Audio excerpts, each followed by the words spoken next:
pledge allegiance to the flag of the United States of America and to the republic for which it stands, one nation, under God, indivisible, with liberty and justice for all.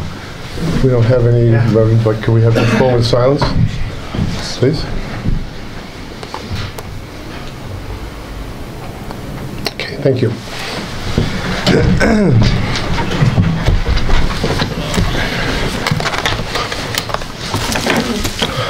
Good evening, everyone. Happy New Year. Back to 2018. Okay, the first thing, we're going to have a public hearing. We need a motion to open. I make a motion. Second. All in favor? Aye.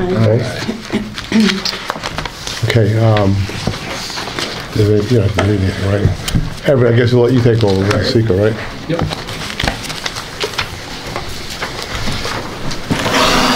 Here's a secret document for you taking over as lead agency on the tributary LFA. Right.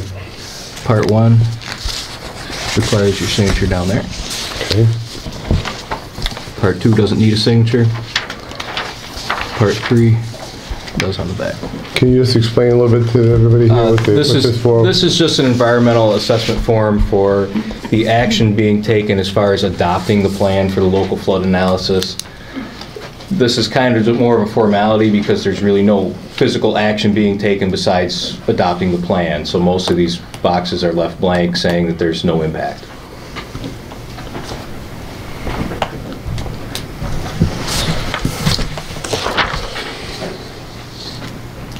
And if you want, I can take those back and make copies and then get it back to you this week.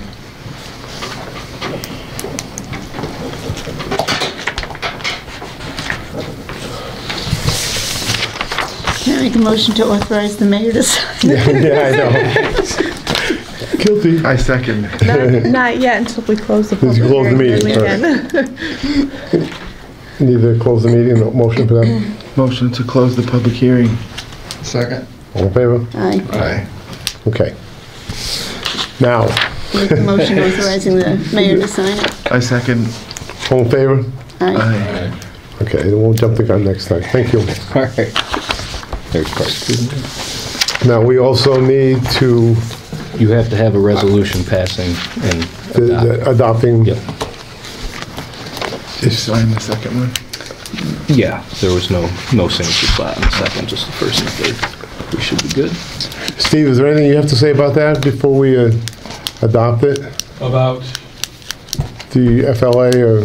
the LFA? LFA and FLA. Yeah, you're thinking south, I hear you. Yeah. All right. No, I think it's obviously the village's best interest to adopt it and try to move forward with that plan and institute any of the projects as the opportunity arises. I think everybody knows basically what it is. With just all the work that we're going to be doing in all the tributaries in the village and Water Street and all the plans for the future and the bridges replacements and all that other stuff. So that's what we're working on. We've done studies on all the tributaries on Water Street. We've analysis of everything, what it's going to cost and what we'll save and the flood levels, how they'll be down. And so Walton was the first one to start have a flood organization, floodplain. We're the first ones that started. Now everybody's got one, but we were the first ones that, when we started, about 2009? 10? Yeah, 2010. Now everybody's got one, so it's a pretty good thing. We spent over $6 million so far, right? And we've got in the thing for another $4 or $5 million on things that we need to have done. So I'm hoping that it doesn't flood, so we have to find out how good we did, but I think that we've done pretty well with the work that's been done. And the LFA opens us up to monies to fund projects where we didn't have that opportunity before. So it's a good thing. So now we have to adopt the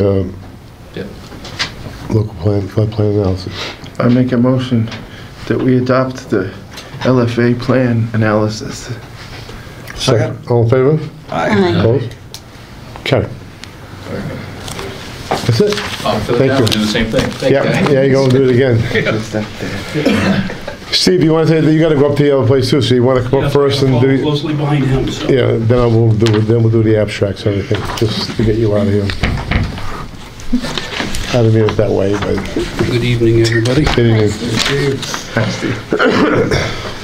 All right, I got just a couple of things I gotta try to get through, and then I'll be out of your hair. First is how do I want to explain this? As part of the community rating system, we gained 241 points for the all-hazard mitigation plan. It's the Delaware County Multi-Jurisdictional All-Hazard Mitigation Plan is the official title of it.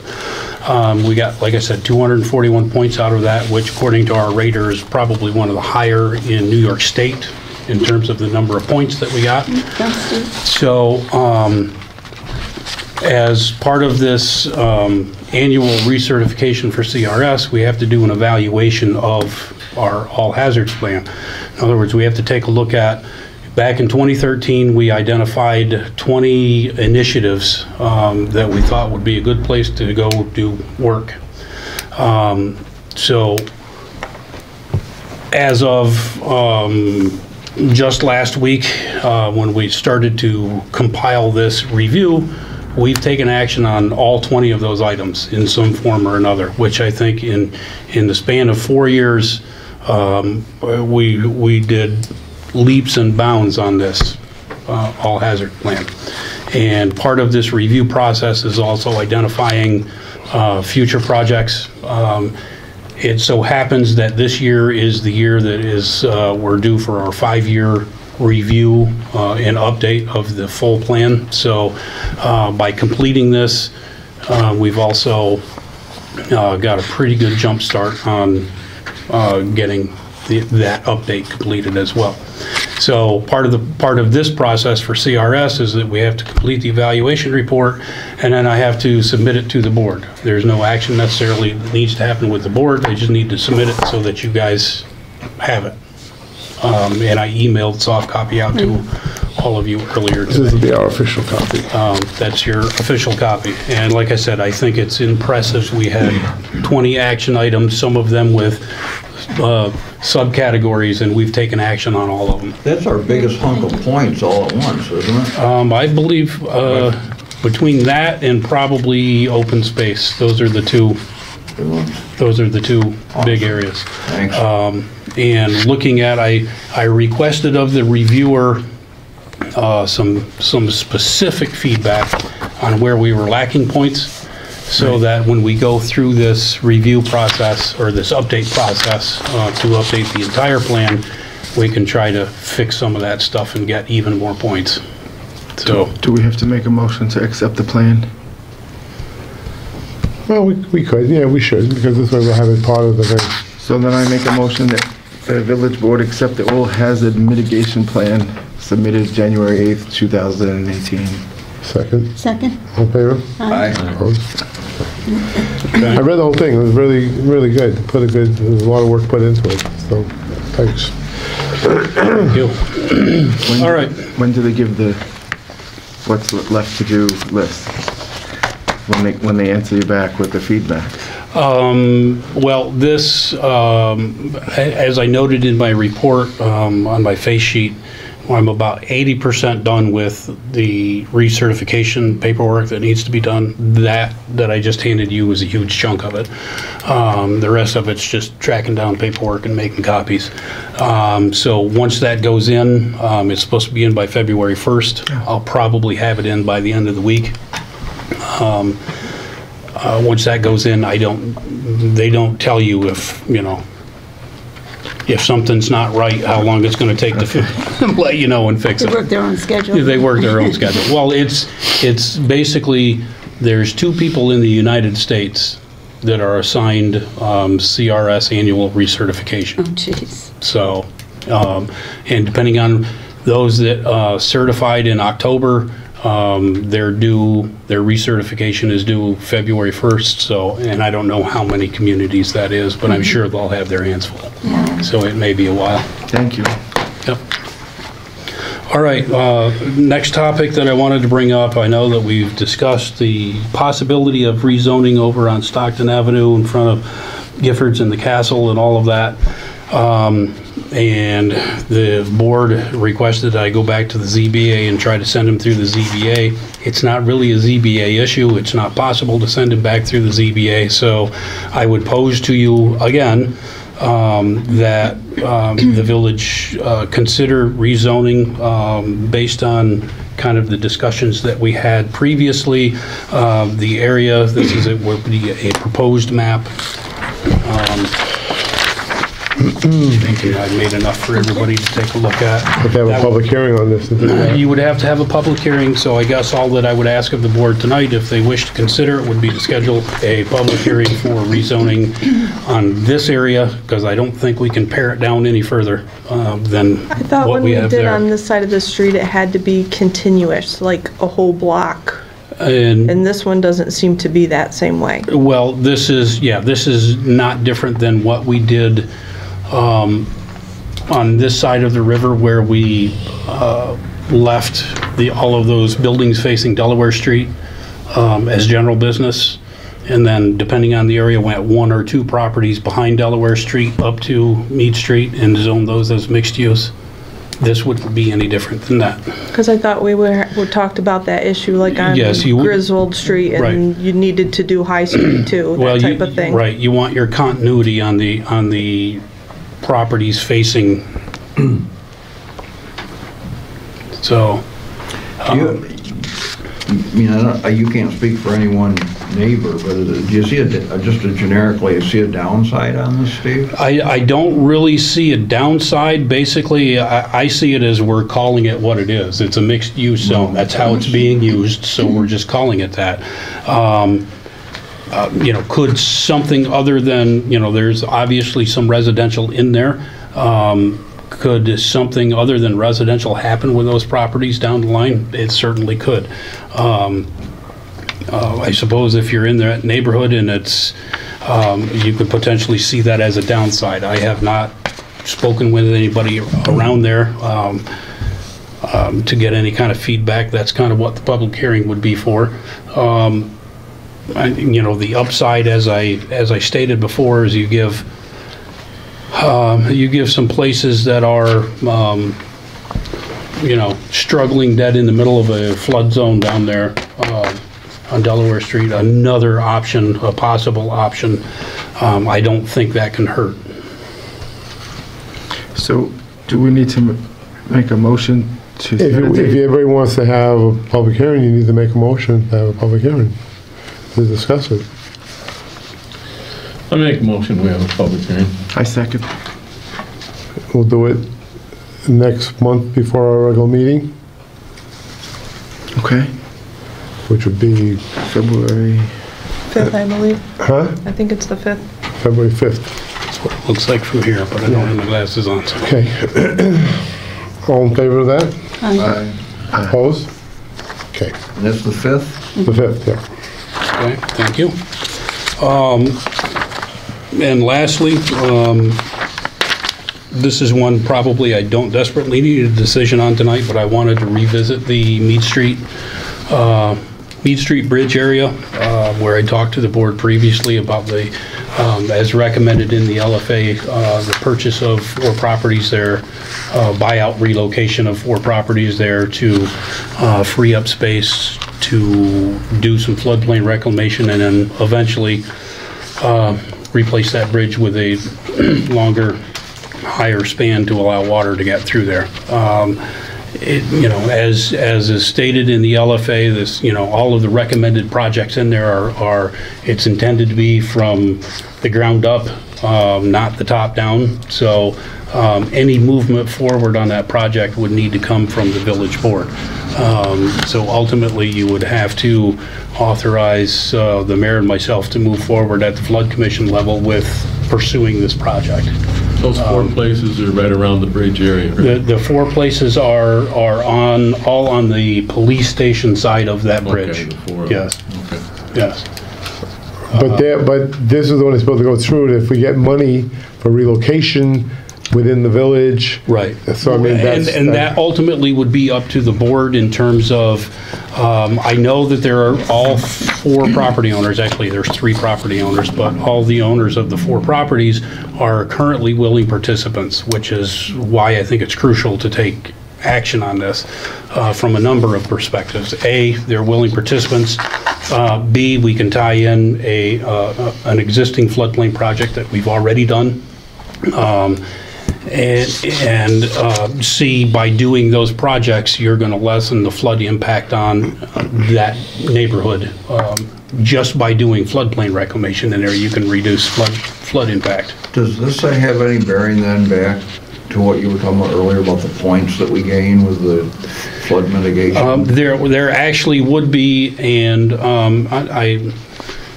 I'm careful to, because I don't want to sound like I want to tear somebody's house down for points. But the fact of the matter is, yes, we would gain points because we're then pulling 4 structures out of a floodplain. And we would gain points for pulling those structures out. CRS, however, will max us at, and I don't remember if it's 30, I think you get like 5 points per structure or per property, but they'll max us at like 30 points, so. What's that do with our tax base? Takes 4 properties off. Yeah. As far as the tax base goes, I sat down and did some investigating, looking at actual numbers. So if you took a vacant lot that's being assessed at $20,000, give or take, that's about what they are. Depending on the area, they might be a little more, might be a little less. So, and then you put a brand new structure on that property. A basic full basement modular, let's say, you're going to increase the taxes on that property by $80,000 to $100,000. Okay, so now it's being assessed at $120,000, $125,000, and at the same time, you're removing that entire property that you're relocating off of the tax rolls. I looked at all of those tax assessments, and they range between 65 and I want to say 89,000 is what they're assessed for. So if you did just a direct push-pull, you're actually, your tax assessment is higher if you relocated all 4 of those. In time. In time. Yes.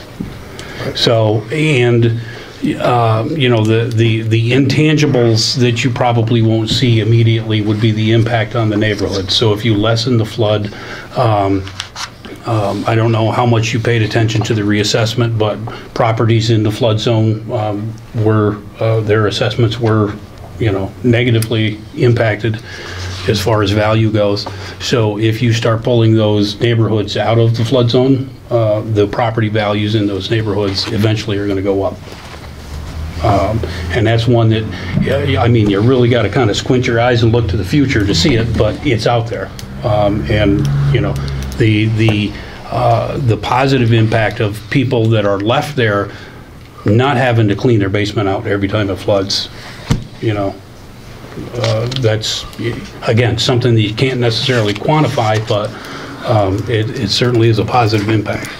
And when the structures are gone, depending, is it just who owns the land that used to have the houses on it, and what can or what's prohibited or what's allowed on the property once the structure? To some degree, what can be done there is going to be dictated by what needs to be done as far as flood mitigation. In most cases, the property will end up looking very much like next to the country store down there where we did that flood mitigation. Okay, so if you can just picture that floodplain extending all the way up through. One of the thoughts that I had as an example would be one of the problems with that floodplain down there now is we can use it for stuff, but we don't have really good access for the public to get to it. So if you were to reclaim that floodplain all the way up to the existing bridge, put in vehicular access or pedestrian access, whatever makes sense. I would think vehicular access, so farmers markets could get down in there, the public could get down in there, whatever the case may be. So you put that access in, and then you make that a usable piece of property. Functioning, It's serving several purposes. So the village would own it then? Ultimately, yes, the village would own it. We would put that through the city buyout program with CWC relocation funds. Okay, so we would access all of that as far as making this happen. Technically, the city would never own it. It would go from the current owner through the city to the village. Expense to the village, doesn't sound like there is any. There isn't any expense to the village. The city would be responsible for the purchase of the property and the demolition of the structures on the Do you have property. any sense, say, we say, sure, let's do it. What's the, start at that point, what's the timeline on as far as? You're probably looking at year and a half until you see the, actual demolition take place. Okay. And that would be kind of a 3-step process. You go through the buyout portion of it. Demolition is close on the heels of that. And then reclamation is another pot of money, usually through soil and water, where they design what the reclamation is going to look like. They go in there and do that. And then depending on where it is, in this case, this would all be municipally owned property at that point. Then we decide what we want to do with it beyond that, like we're doing with Water Street down here now. As far as the reclamation, does the village have some say in dictating, I was thinking about your proposed uses, Right. making a functional piece of property? Right. Does the village have some say in the nature of the reclamation, Absolutely. depending on Yep. what we want to? That would be our say. Yep, It would be our absolutely. property. Yeah.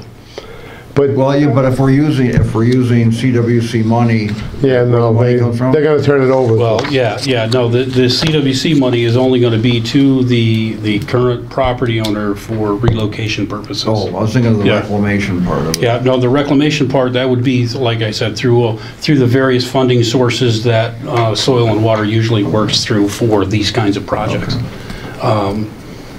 And it ultimately will be up to the village to decide what they want to do with the property. I mean, they could go from restricted, no use whatsoever, to putting in a park down there or whatever, anything in between. We just can't throw structures back in there, that's all. But before we did all that, they would have to get relocated within the village. Right, right. And again, that would be a village decision in terms of if one guy wanted to just get bought out and walk away, the village could then make a decision.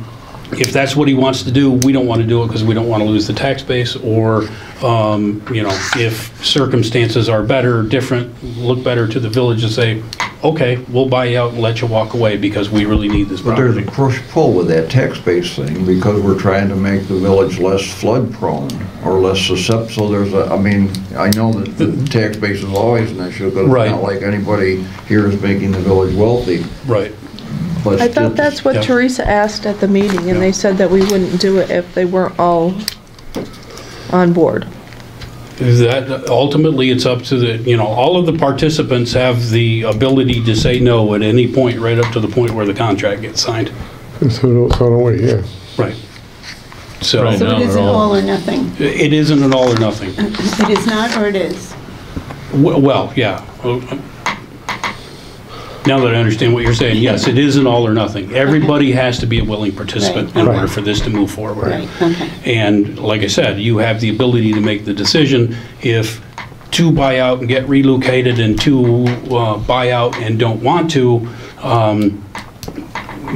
then you have a decision to make in terms of, do we want to move forward with all of these? And you can take these one at a time. You can take a look at, okay, well, let's look at the 2 properties closest to the bridge, because they're going to be the most critical, right? So if you focus on those 2 and move forward and see how that goes, and then maybe you take a look at the other 2 that are a little bit further away. It doesn't necessarily all have to be done at once. You can look at the 2 on the low side of the bridge. Okay, let's get those 2 properties and let's get the floodplain built up to the bridge. what's the advantage of doing a piecemeal like that, though? Well, it's just, I don't know that there is an advantage. You know, I kind of look at it as, okay, if this is what we want to do, let's go wholeheartedly into this and let's do it all, and let's get all of these properties. But the reality of it is that you may only be able to work on the two on the low side of the bridge first, okay? And because of whatever. Somebody starts, you know, one of the participants that's been saying for 3 years that they're a willing participant, all of a sudden says, I don't know if I want to put my name on the line.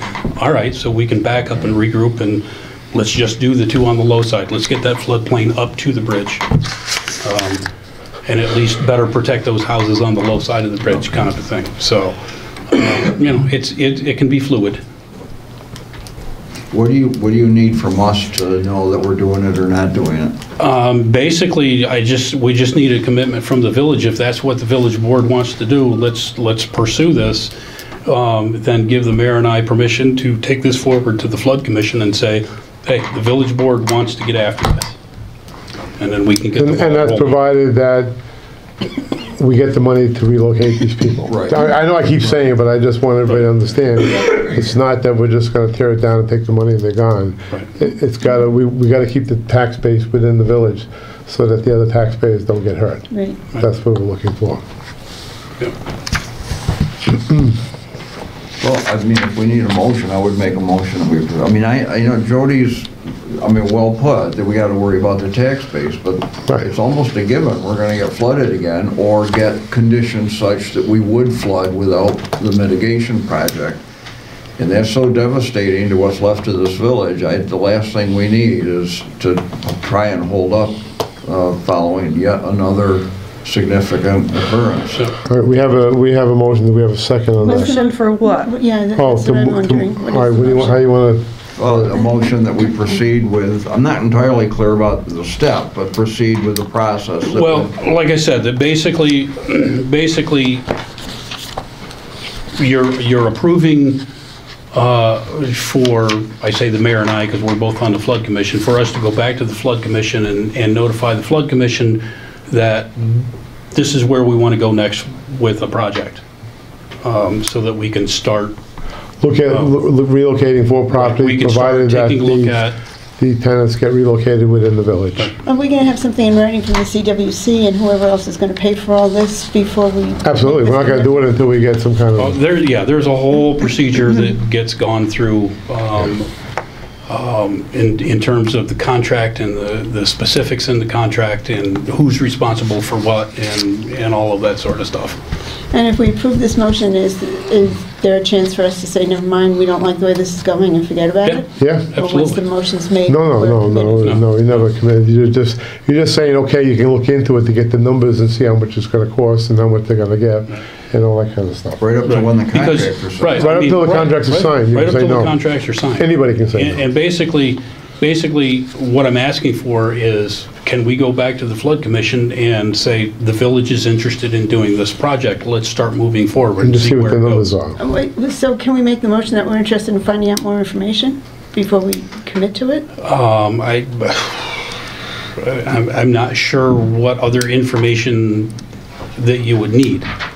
Well, I guess I do want, I'm not comfortable not having more of a commitment than, just saying, oh yeah, they'll be there, because we know that we've applied for things that we thought we were getting and Right. didn't get. Right. So I don't want us making a commitment until we have something.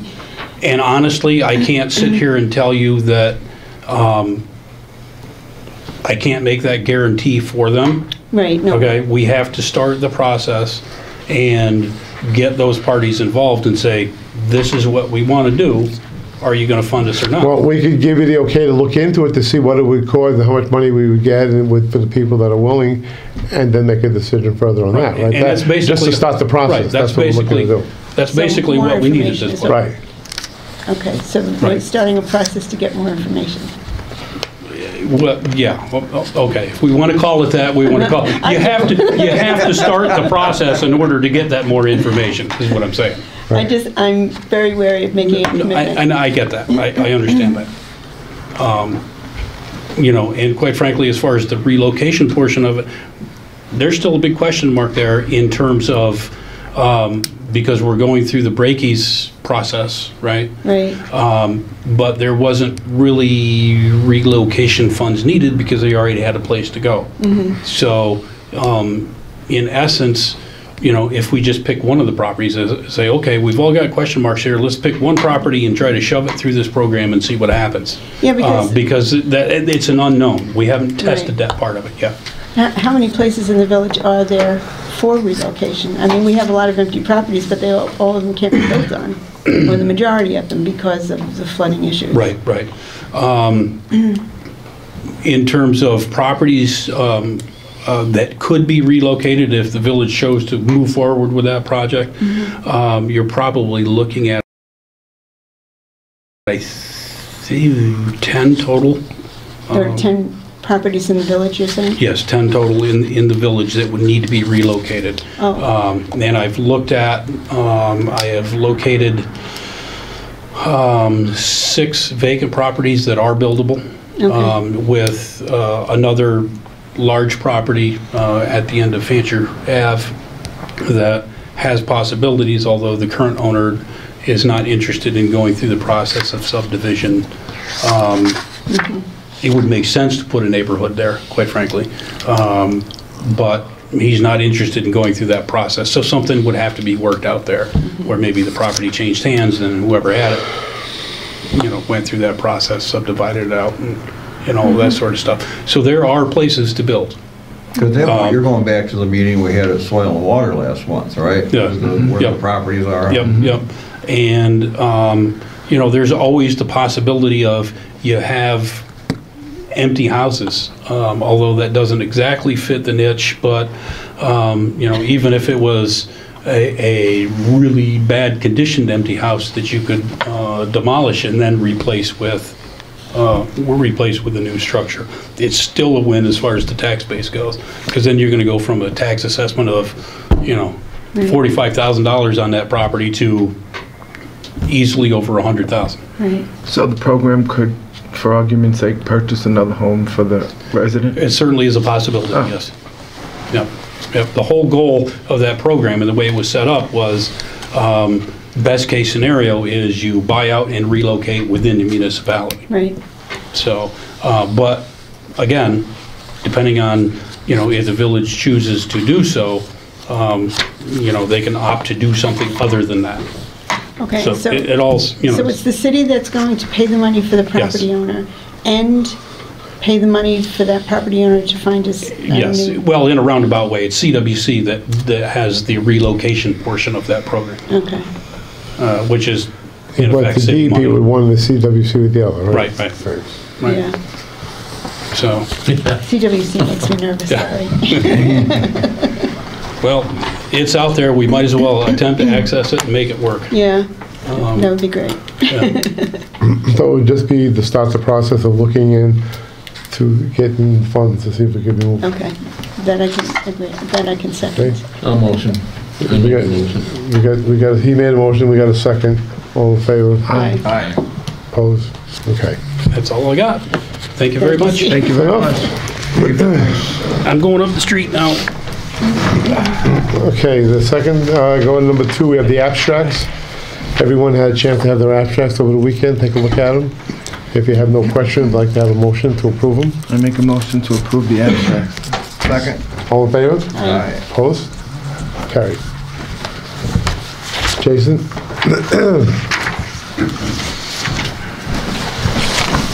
Hi, Jason. Hello. Everybody get my report okay? Yes, thank you. Beautiful. Were there any questions? If not, I only have 2 things, well, 3 things. Sure. We're in need of a new chemical transfer pump for the chlorine in the Seabud building. That pump is currently leaking and it's in need of replacement.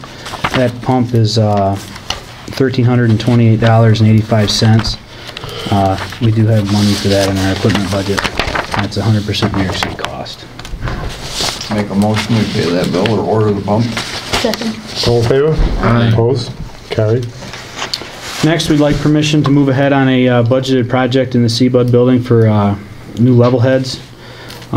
These will give us flow values and control chemical pumps for the sand filters. That's a cost of $37,621. That's a budgeted expense, and that's also 100% New York City. Well, this New York City is Yep, pretty good. New York City. Motion. Second. All in favor? Aye. Opposed? Carried. And just to let you guys know, we had preventive maintenance work done on the couple of the furnaces in the 2 of our buildings, and the heating company actually took them out of service because the fireboxes had holes in them and they didn't feel comfortable leaving them if it was fire hazard. So we had to make an emergency cost, 2 emergency purchases last month. One was $2,700 and the other one was $2,850 to put new furnaces in those buildings. So we had heat. Good thing we did this past weekend. So Yeah, it was pretty cold. they're working very well. The new sand and the sand filter number 3 has been installed, and we're hoping to have that filter back online this week. Good. That's it. Thank you very much. Thank you. Thank you. Chief?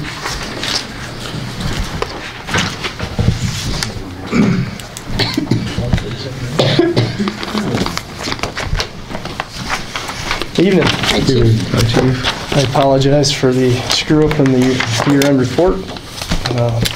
We reviewed it and said, oh my, we left a lot out, to say the least. We just thought it was getting safer.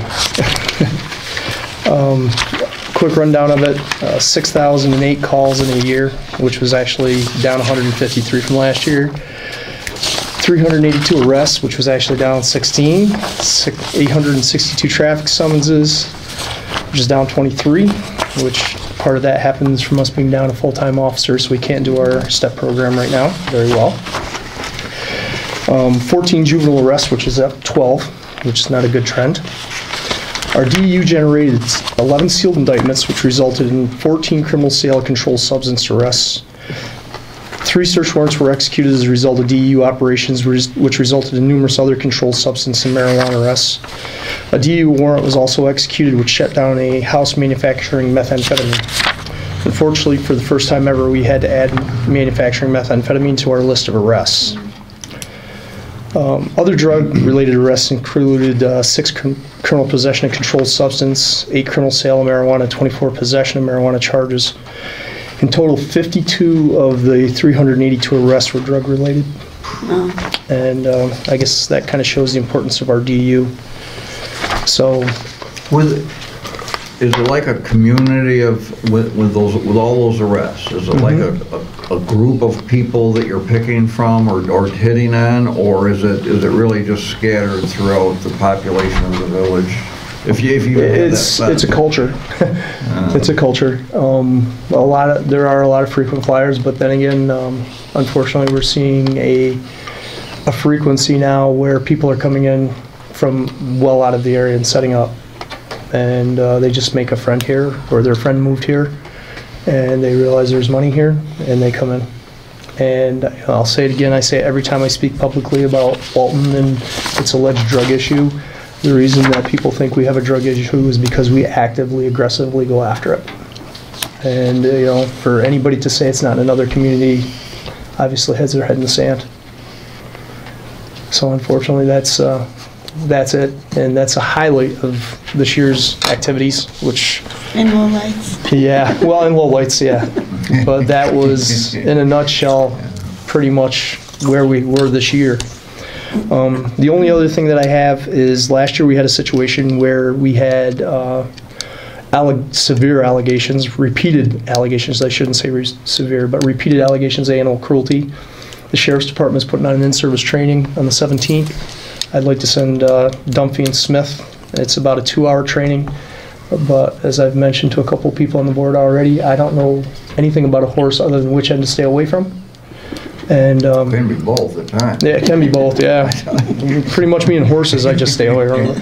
Anyways, but they'll also get into other details on smaller animals, dogs, which obviously with this cold snap, we just went through a whole slew of that. Yeah.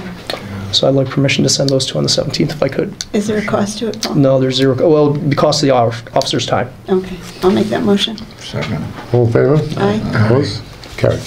Thank you. Thank you. Thank you. Good report. Thanks, folks. Matt?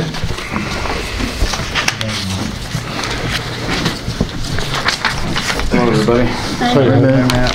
Everyone get a copy of the report? Yes, thank you. Are there any questions? Not until you start to talk about the furnace. Talking about money. How'd the guys hold up in the weather? It was cold. We were kind of slow this month because of the weather. Not a lot of things to do outside in this weather, but yeah, some plowing, some different things, but we kept busy. We're having a problem with the furnace that runs the theater balcony and below the balcony. It hasn't been running now for a couple weeks. A few years ago, Roger had decided we'd like to replace a furnace a year if we could budget for it. We replaced the lobby furnace. That's been running great a couple years ago. This one now to fix is going to cost us $1,000, near $1,000. $960.43. Rather than just throw money at it, these are kind of mid-grade furnaces. They're not installed correctly. The venting's all kind of garbage, and they The just ones that are there now, you mean? Yes. That was from Berkey when he was here. yes. right? Yeah. Oh, that's what I was gonna ask, who Yeah. installed There's it? 6 of them total over there. Actually, we replaced the one in the lobby, which is Seems like running good. Berkey and Holly, they both had a time in So the then village it's here. about 10 years old, right? Yep. Because he did all that work after the last flood. Yep. Rather than just throwing money at it in parts, another $1,000, we'd like to replace it. A&C can do it, who does our maintenance, our fall and spring maintenance. They can do it for $6,872. A lot of that price is because it's in such a rough spot to get to. There's like a 4x4 opening. Gotta climb up a ladder to get there. It's gonna be a pain. I wouldn't wanna do it. And there is money in the budget this year to do that. And this one's it hasn't been running. We haven't. And the other furnaces that are running kind of take up the labor of that one not running. So they run extra. Yes. We have money for the budget, right? Okay. Do we need to get more than one quote?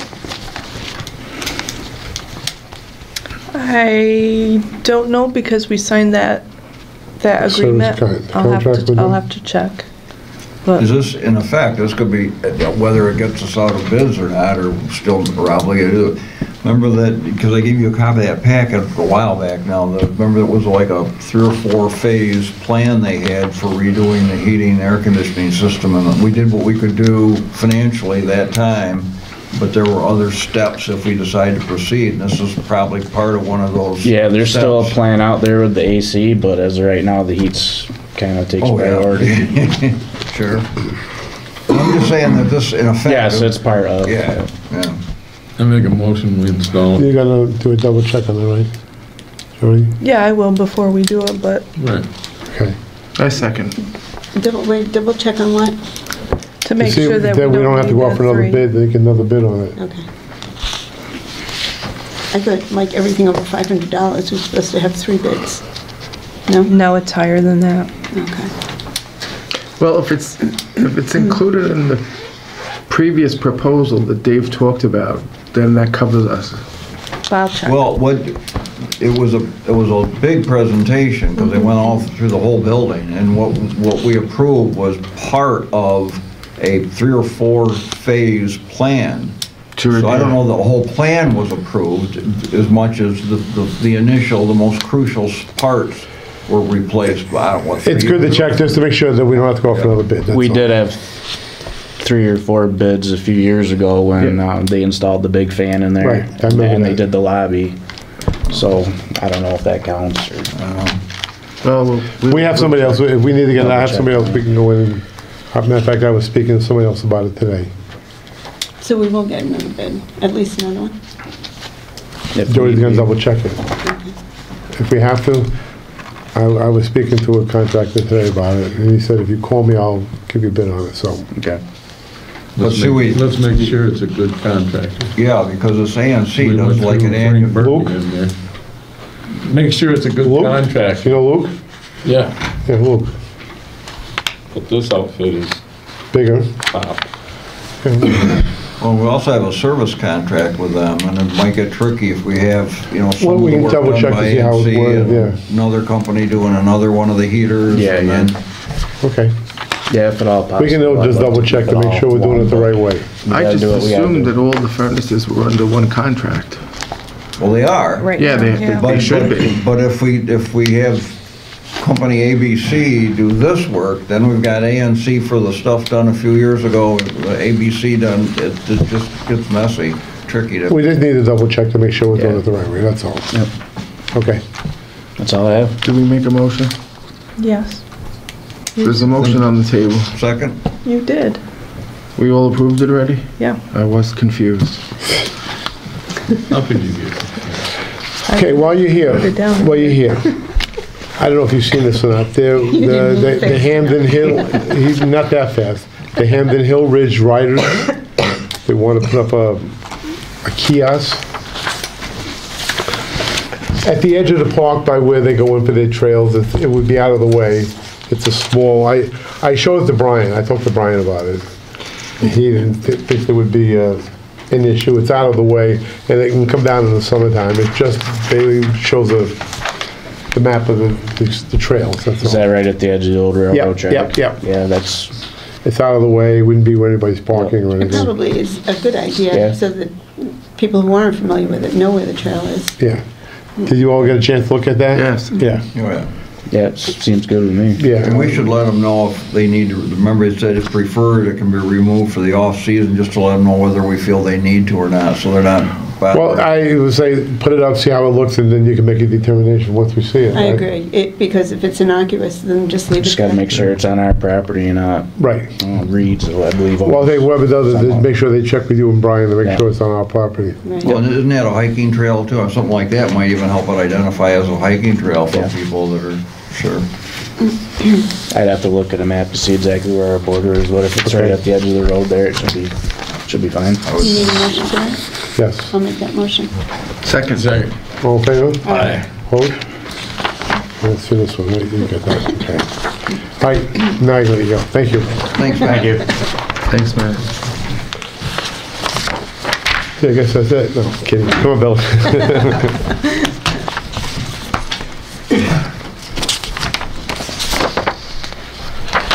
Hello, everybody. Good, Jess. Yes, I can- Hi, Couple of quick things to touch base on tonight. At the wastewater treatment plant, we're gonna have a couple of different projects going on.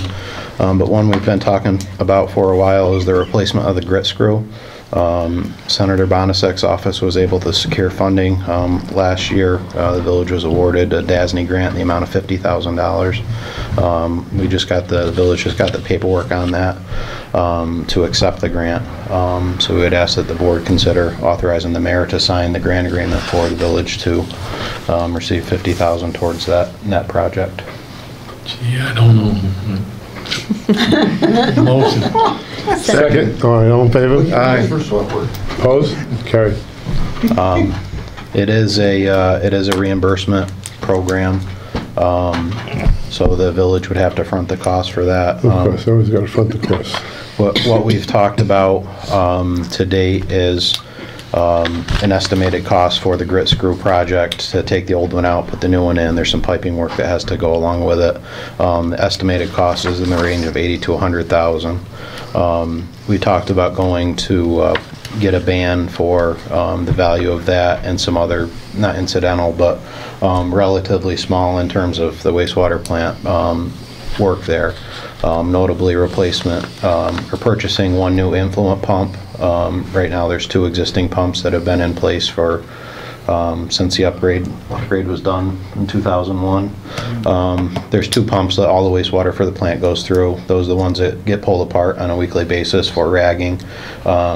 We have 2 of them. We'd like to have one new one in place and then be able to cycle the other 2 out for refurbishment so that we have 3 all told. One backup in case. One backup and 2 that have been recently refurbished so that we ensure we have wastewater capacity or the ability to pump. So we had talked about incorporating the purchase of that into, relatively small project, again, in terms of the wastewater plant. Purchasing the pump, and there's also some different lighting stuff, replacement of lighting in the influent wet well, replacement of lighting, some of the site lighting throughout the plant, where a number of the existing fixtures that have been in place for a couple of decades now aren't working. So looking at different options for replacing those. So we're looking at a project in the range of $125,000 to $150,000, inclusive of the grit screw, a replacement pump, and different lighting work. So I'm not asking for approval of that project tonight, but I wanted to bring it up again. And we were going to reach out to the village's bond council to get a bond resolution drafted to look at getting money to do that work. Once that work is completed, you can be reimbursed $50,000 from the DASNY grant. So that is, we want to bring that to the board's attention. The lighting that we have here is, we're in the process of replacing other lighting in the Seabud building. The board approved that purchase, I think, 2 months ago. The fixtures are on order, and the contractor is supposed to be on site here in the next month or so. That's going to be LED lighting? LED lighting in the Seabud building. We did that in the Sludge building last year. The village, and that was 100% village cost, but I think it was about $10,000 to replace the lights in that building, and there was a nice egg rebate available, again, after the work's done and you've fronted all the money for it, but I think we ended up getting back like $1,800 out of a net $10,000 project. So I believe that track is would still... that count as for that thing that we're looking for? It would. I spoke to Tara today. You're getting her numbers, right? Yep, we're putting stuff together. Okay. I talked to her last week too, so yeah. We're, that all goes towards reducing the net energy usage of the village. So, that's going on. The 2018-19 budget, we're reviewing that and getting estimates together so we can have that discussion. Water system evaluation, we've submitted a project to replace water lines in the water grant. We did find out, I think it was 2 months ago now, we weren't successful in round 3. There should be more rounds coming out if we want to look to secure funding through those. We may look to revise the project and do something that affects a wider subset of the village, like doing something with the wells that affect everybody, and that may be able to get us additional points versus just replacing water lines on 4 or 5 streets that are the next on our list, but they're not securing enough points for us to get our project funded. So we'll look at that when the next round is announced. Shepherd Street is a project that we've looked at with and that Senator Bonasek's office indicated we were eligible for a $100,000 SAM grant. So we're appreciative of that. We had the public hearing, I think, 2 months ago on that project to restore the embankment and look at different upgrades that are needed on that street. Based on the public comment we've had, we're looking to revise, the scope and come up with different options for that vicinity. So. Reviewing that, and ultimately we're waiting for the grant agreement from DASNY for that project, similar to the one we just got for the grit screw, which was from the year before. Item 4 is the Soil and Water Conservation District grants. The village last month applied for funding to install grade control measures in the streams to protect your utility crossings. I think we have over a dozen water and sewer crossings throughout the village that go through the different utilities. In the 2006 event, I think we had to repair or replace half of them. So this has the potential to reduce that. 4 Water Street, we had the public hearing on that project last month. That's the project to restore the bowling alley property. The village submitted a application to New York State Empire State Development through their Restore New York program. We delivered that to them on the 14th. to rehabilitate that building and put in the flood control measures to make it compliant with the village's flood laws. So that application is in. We hope to have an answer in the next month or two. I know we're reaching out to Senator Bonasek to ask for his support in the project. Secret review has been initiated, so we're working through that process now. We're doing a coordinated review with all the agencies that may have, some standing to get their input. Bill, it's just heard the Shepherd Street, the grant. Are there any stipulations on the grant as to what kind of a fix is affected up there? We have some flexibility with that. When we applied for the funding, we said we were going to repair the slope, replace guide rails, put in curbing, redo paving, put in drainage facilities. So some combination of those elements is what'll end up be going in. It doesn't specifically say it has to be, I know we talked about a one-way being a portion or something like that. It's not, the grant's not locking us into anything along those lines. It's just fixing that slope and embankment and street so it's a long-term, viable street. And street of some sort. The guide rails aren't, half tipped over, so. Okay. That's all I got. Thank you. Bill, thanks. Thank you. Public input time. If anyone has anything that they would like to say, just raise your name, raise your hand, say your name, and we'll give you a few minutes to talk. Yes. Public comment? Yes. Okay. Just first thing. You have to say who you are and where you Paul live. Wood. Where do you Village live? resident, 3 Camp Avenue. Thank you.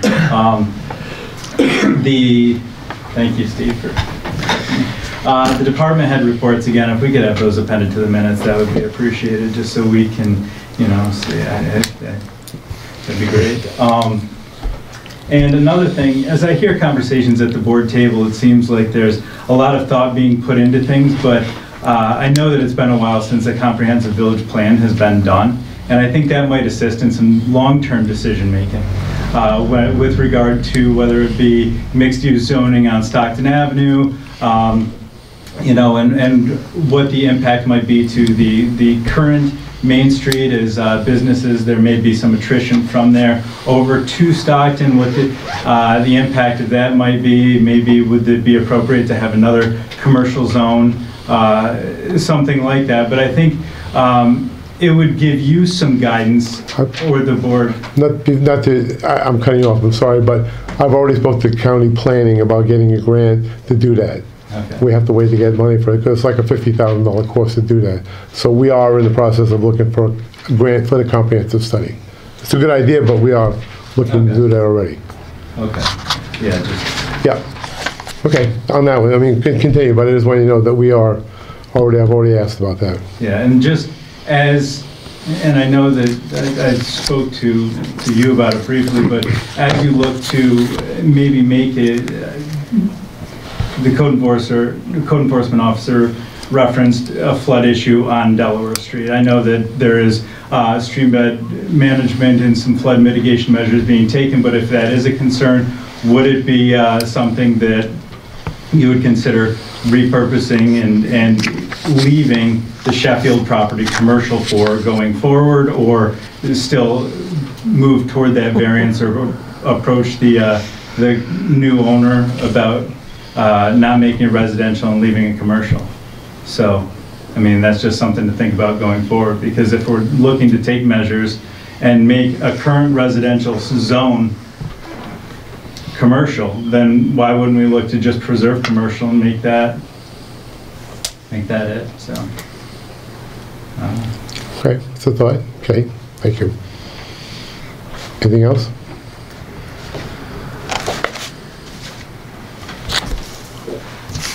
Okay. Anyone else? If not, then we'll go trustee reports. Steve, anything? I have nothing at this time.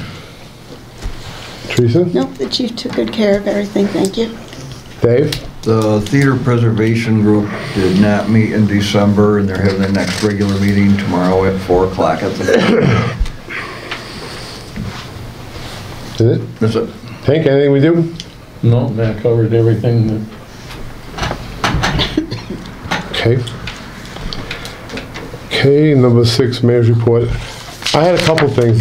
You all got copies of the resolutions, the 2 resolutions. What we're doing, we're trying, there's money out there through NYSERDA to replace all the street lights and make them LED lights. The grant is up, and I think up to $50,000 we can get. But we have to do a few things, of course, in order to get the money. One was to make a resolution that we would incorporate into our village code about anything about solar energy. If someone wanted to put solar panels on their house or anything like that, we don't have anything in our code. We just have to put a regulation, something in there that if they want to have a code, they have to come to us and we would talk about it. And the other resolution is that, excuse me, my voice again, to try and put LED lighting in our buildings wherever we can. Buildings would be at least 1,000 square feet, which would be this building, the wastewater treatment plant, which we're already working on, the DPW, and that's what this resolution is about. And another part of the resolution that we'd have to do is have special training for our code enforcement on solar energy. They will come down, the government will send someone down here. It's like a 3-hour course. They'll give it to him here, and he'll be certified. And that's the 4th thing that we have to do to be able to apply for the NYSERDA money. I spoke to NYSERDA, I spoke to NYSEC already. We have 1,700 lights, 360 lights, I'm sorry. 360 lights in the village. It's going to cost us $17,000 to replace them all. You mean street lights? Street lights, not just regular street lights. So, it's first come, first serve, so I'm trying to get this all done as soon as I can so we can be in that first group of people to get money. They say that by replacing these lights, we'll save close to 70% of what we're spending now. Right now, the village is paying about, I think Jody said $50-something thousand a year for our street lights alone. So if we save 70% of that, that's quite a savings. It's more than 2 points on our budget, so it's something worth doing. Also, just from a safety and security, the lights we have now, they deteriorate, or they get dimmer every year. You don't realize it because it happens night by night by night. Over several years, these lights that we've got now are much, much dimmer than when they were put up, separate from the LEDs being a brighter, cleaner, whiter light. But these are, you don't realize it because it happens so slowly. We all get dimmer as we get older. That's true. There's a lot of areas where you have to put your lights on high beam, dark areas. Yeah. I mean, if anybody were dressed in dark clothing, you could hit them. Not realizing But if we try and get it, if we don't, even if we can, we'll have to try and look to do them, because the money that we would save, we'd make it back within the first year, whatever we invested in. So, I would like to have a motion, if I could, for these 2 resolutions, that we approve them. I'll make a motion. Second? Oh, go ahead. Are we doing both at one time? I could. I guess I have questions about the solar one. What is the question? What are we doing? Just saying that we're going to look into putting No, something what in the I code? just said before. We're going to look to add in our code a section for solar energy. Okay. So that if someone wants to put solar on their house, they would have to complete a code for us. Okay, and this resolution says that we're going to look into that? Yes. Okay, okay. And the other thing is we're going to look into having the buildings that are 1,000 square feet or more, to try look in to keep a record of how much energy we, what we save every year, what it costs us. I spoke to Tara from Cornell. Oh, I'm sorry, okay. Cornell. It's Cornell. And you said that you would help Jody or whoever. It's something like you need, what, 10 minutes a year it would take you to do this? Exactly. There was a question about how long it would take to do this. It's like a 10-minute report for the whole year to do it. In my time, just so you're aware too, basically my time is funded by NYSERDA as well, so I'm able to provide, I think, 50 hours of free service to any municipality that's interested in doing this. So, basically as much help as you need to get this process moving. Right. Which, and And thank you for coming in and helping with that. Would that include work with the code relative to solar? Yeah, so the Unified Solar Permit, is that what you're talking about? Yep, so it's called the New York State Unified Solar Permit. They basically pulled together this unified solar permit so that municipalities could pass it and instead of creating their own unified solar code. So, basically it's just a good way to help to encourage residents to start installing solar if they're interested. Or afford them the option. Afford them the option, yeah, exactly. And make it easier for code to look at it and have it fit into the existing code, basically. And is that something you'll send us that we can look at? The Unified Solar Permit application? Right. Correct, yeah, yeah, absolutely.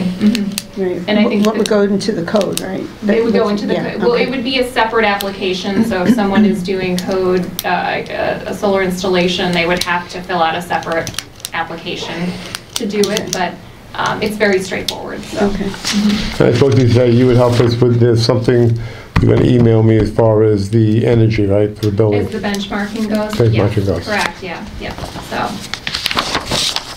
So things that are easy to do, and we could get the money and save a lot of money. Yeah, that'd be great. So. Where did we leave off? Steve made a motion, I believe Dave seconded it, but you guys didn't vote. Okay, to approve these two motions, two resolutions. Okay. All in favor? Aye. Okay.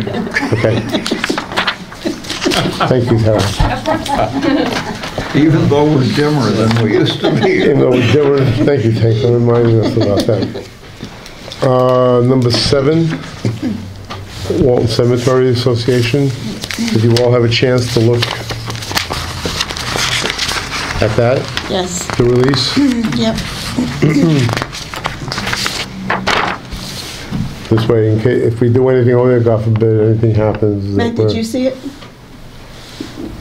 Should Matt take a look at it? Yeah, you should. I thought he already saw it, I'm sorry. Don't mind.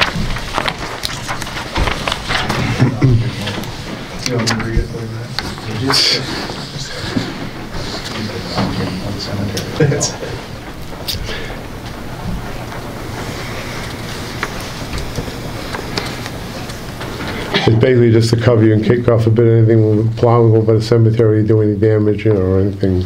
The snow comes up, ice, or...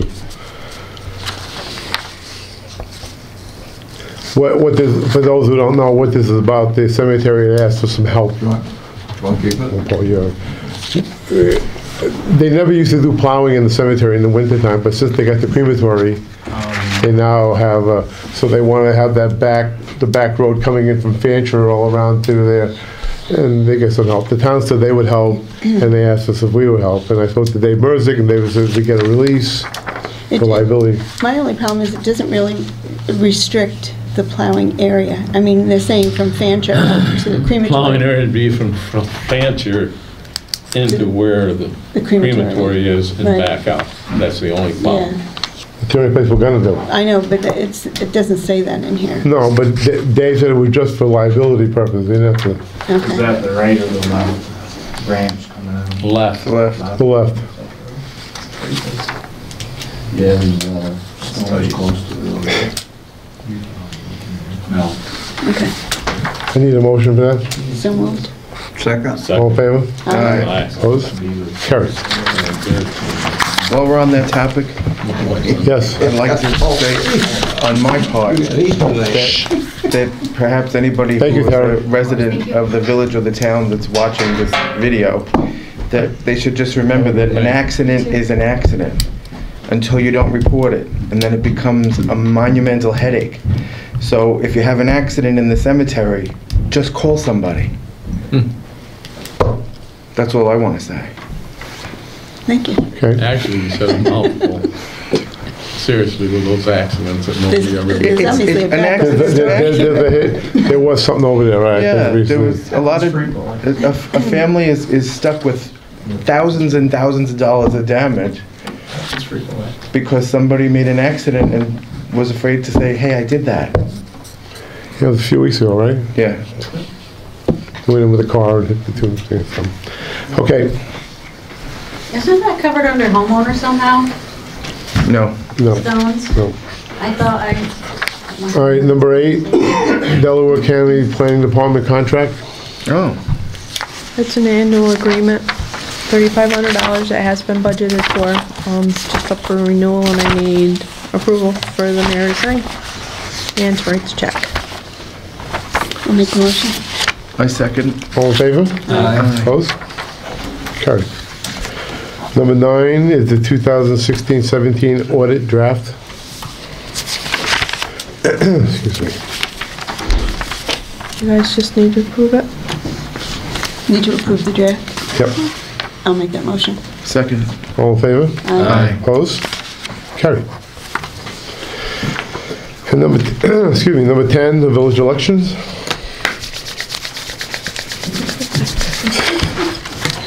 Okay, we just need to approve the polling place and the times of the election. It's March 20th, and I recommend again we hold it here from noon to 9. I'll make the motion. Second. All in favor? Aye. Opposed? Carried. Did we want to say, mention the deadline on the... Yeah. Okay, you want to say it? You can say it if you want. Come on, Judy. No, there's a list of dates for the There's a- election if somebody's interested. There's a 2018 election, dates to remember. January 2nd, 2018 was the first day that individuals may sign independent nominating petitions. February 6th, 2018 is the first day to file an independent nominating petition. So in other words, to run for a position. February 13th, 2018 is the last day. February 13th is the last day to file an independent nominating petition. February 14th, 2018 is the last day to file an objection to independent nominating petition. February 16, 2018, the deadline for filing the first statement of campaign receipts and expenditures, etc. February 16, 2018 is the last day to file certificate of acceptance or declination of an independent nomination for an office to be filled at the village election. We don't have to read the last 5. They just unfold naturally. Unfold naturally, I like that. The election day is March 20th. March 20th? March 20th, from 12 noon to 9 p.m. at the Village Hall. Thank you. We have one more thing, right? This, the bills. Do we have this? You all got a copy of this from Mr. Gransby. Mr. Gransbury? Yeah. Want me to read it? Okay. It's one letter. I read the shut-off notice, December 16, 2017. The shut-off notice was scheduled for December 15th. As you can see, there is no way I could have paid my bill on time when I get the bill after the date the shut-off notice was scheduled. I have checked my records for the past couple of months and I never received a bill for my water and sewer. I'm not sure what happened, but I feel these late charges are unjustified. I talked to Misty at the Village Hall of Walton and she informed me that the bill was sent out in early October. I never received that bill and now I have to pay a late fee and shut-off fee. It's fees totaling $76.47. I feel this amount is unjustified considering I knew nothing about it. When I asked Missy if there was something she could do, she told me to write a letter letting the board know what happened and they would review it. I'm asking the board to please review my case. Please remove these charges and credit them to my account. I would have paid my bill on time if I knew it was due, especially when the village finally set up an online payment for its residents. As for the fees, there are fees for being late totaling over $50 and a $25 shut-off fee that was never performed. Plus, the shut-off from my house is also the shut-off from my neighbors. for shutting off the water would also shut off my neighbors. I'm being charged for shutting my water off, and they never shut it off. I don't know why I didn't receive my original bill. I'm assuming my mail was lost during delivery or sent to the wrong address. The mailman for this area has changed around many times in the past few months, and there have been issues with our mail going to the incorrect address. Plus, the address you have on file doesn't state I live on St. John's Extension. It just says 62.5 St. John's Street. If a temporary mailman was delivering mail, they might not know there was a side street off St. John's and just thought it was a mistake and left it in the wrong mailbox. I have seen my neighbors walk up to my mailbox and put mail and they got in my mailbox. I did see someone walk up to my porch and walk back off who I don't know or why he went on my porch. I did find this letter with the shut-off notice in my box after he walked off, so I'm assuming he put it there. If this letter was sent to the wrong address, then I have to assume that the original letter might have been delivered to the wrong address as well. Please take these issues into consideration when reviewing my case and know that I would have paid my bill on time if I knew it was due. My water has never been shut off before because of non-payment. I admit I have been late before, but I paid the fees because I was late and didn't complain about the late fees because I knew I was late. The main reason I was late before is because there was no online payment. Now that there is, I would have paid it soon after I got it. I would appreciate my late fees and the shut-off to be removed from my past bill and credited to my account. Thanks, Daniel Gransberry. Is this an elderly person? No. No. He's in his 40s. Is this a new resident He's to the village? handicapped, though. No. Jody, Was he shut off? Do you know? No, we can't shut him off because it's, like he told you in there, it Yeah, shuts no, off no. the neighbor also. But it's not a shut-off fee. Oh, It's a okay. $25 penalty for not paying. are we sending it to St. John Street, or do we have the extension? Do we have his address correct? What is that, Ray makes? It's over at 62.5 St. John's. Is he the one that's in a wheelchair? What, is the address on there? So we need to correct the address. 62.5. Well, St. John Street Extension wasn't put there by a meteorite. Every postal worker in the history of Walton knows that that's part of their route, even if it doesn't say extension. I don't know if extension's legal, but that's his issue is with the postmaster, not us. I mean, he knows that the water bill is a quarterly affair. Right, I agree. And the code does say that not getting your water bill is not An excuse, an excuse to not pay it. I mean, if we give him the exception, we have to give everybody the exception. Well, somebody's already been given an exception, I believe. But it I feel had, like but it had happened just last month. Someone had a problem with it, and I looked at the envelope, and it was wrong. No, it was stamped, but the dates were way long before they got it. That It was a thing. different issue. It was a different issue.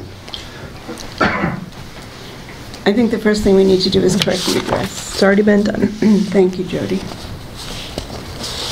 And then what's the next issue? Well, then I think that to the extent that we didn't have the complete address, part of it is on us. I think that... But Teresa, that address has been in there since the program Right. went in. I understand that, and I do think that it's a postal issue myself, but for whatever our liability is in this whole issue, I think that we didn't have the complete address. We have some culpability here. Discrepancy. He can't come in. He's not mobile. He comes in. I don't know. I don't know. I have a piece of mail on my dashboard that was delivered today for a lady, I don't remember the name, it's on my car, for a piece of mail in Waverly.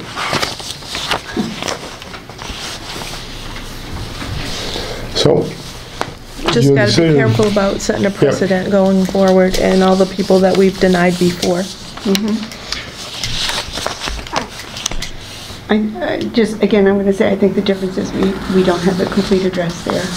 All right, so what do you want to do? I'm willing to forgive it this time. Credit it for the, But once the address is corrected, then it's corrected, and, you know. So what are we forgiving? Well, if he's saying he didn't get his bill in October, so late fees and the penalty. That's just my feeling. If the address is correct, then it's like, you know, once we put it in the mailbox, it's not our problem. That's a postal issue. so you're making a motion then? I'll make the motion unless there's more discussion that wants to be. Well, you can make a motion and see what anybody else says. Okay, I will make a motion to forgive them on this occasion. And give them credit for the next billing. Right, yes. So they don't get the money back. No, no. Is there a second on that motion? I'll second. All in favor? I'll say yay this time. Right. Aye. Right, once his address is corrected, if And this you're- happens again. so that's three. It's too bad. I say nay. Okay. 3-1, right?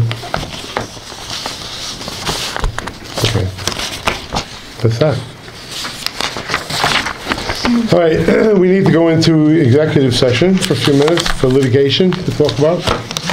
Thank you everyone for coming. Have a good night.